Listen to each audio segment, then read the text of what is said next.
გამარჯობათ. ეს ვიდეო ძირითადად განკუთვნილია ესეთ პაციენტებისთვის, ვისაც თქვათ აქვს ხერხემლისთიაქარი, პროტრუზია, ლისთეზი, აწუხებს ზუგის სარაში ტკივილი, კისრის სარაში ტკივილი, თავბრუსხოვა, დაჭიმულობა შემდეგ და ყოფილა სხვა სპეციალისტთან და მიუხედავად იმისა, რომ იმდენი წამლების მიღებისა და სიაულსა ვერ გადის ეს ტკივილი და ხას ასწარგებლობაშია, რატო ვერ გადის და რამე ისეთი ხო არ ამჭის უკუნებელი. რეალობა ის არის, რომ ხშირად ტკივილების მიზეზი არის კომბინირებული.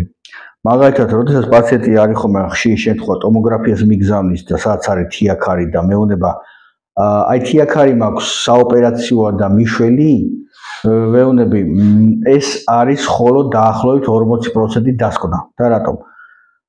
გარდა თიაქრისა, ხშირად კომბინაციაში არის ხოლმე კუნთების დარღვევის მიზეზი. ანუ შეიძლება იყოს ეგრეთ წოდებული კვადრატული კუნთის სინდრომი, დონდულა კუნთის სინდრომი, მსხლის კუნთის სინდრომი, შეიძლება იყოს თეზოსუკის კუნთის სინდრომი, შეიძლება იყოს ნაკერი, რომელიც ნაოპერაციები ქონდა მუცლის ღრუს არეში და ცუდი ნაკერი დარჩა და შეიძლება ის სპაზმავდეს შიგნით ქსოვილს და ის იწვევდეს ფეხის არეში ტკივილს. შეიძლება იყოს საერთოდ ნაღვლის ბუშტის გაღიზიანება და საერთოდ არ არის თიაქართან კავშირში.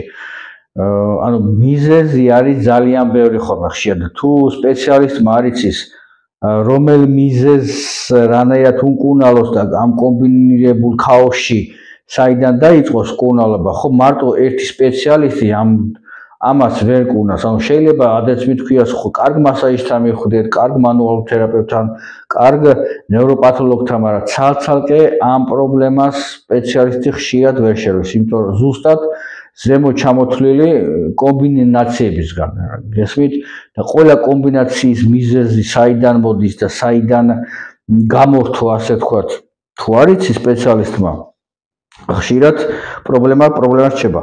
და ზოგადად სამწუხარო რეალობა ის რომ სხვა პათოლოგიების დროს, სხვა მედიცინის დარგშიც, როდესაც პაციენტი მიდის ექიმთან და აი გამაგზავნეს ტომოგრაფიაზე, ავიღე ანალიზები, მაგრამ პასუხი ვერ გაიგეს, სამწუხაროდ ვერ გაიგეს, იმიტომ რომ ხელით არის ინჯება პაციენტი, სამწუხაროდ ამოვარდნილია ხელით გასინჯვის კულტურა ხშირად. ანუ აუსკულტაცია იყო ჩვენ დროს, ანუ სასმენი აპარატით მოსმენა, ჰოლონდოსკოპით მოსმენა, ანუ ხელით გასინჯვა, პალპაციით გასინჯვა, ანუ რაც ძალიან დიდ ინფორმაციას გაძლევდა და ხშირად გამოცდილი სპეციალისტი აღარ ჭირდებოდა ის არც რენტგენი და არც სხვა ანალიზები, იმიტომ ხელით ხდებოდა ყველაფერს. ეხლა კარგად მესმის, როდესაც ამბობდნენ ხოლმე, რომ კაი თერაპევტიო, თესავანტყოფოს უდრისო, იმიტომ რომ იმან თავისი გამოცდილებით უკვე იმდენი რამე იცოდა, რომ აღარ ჭირდებოდა არც ის.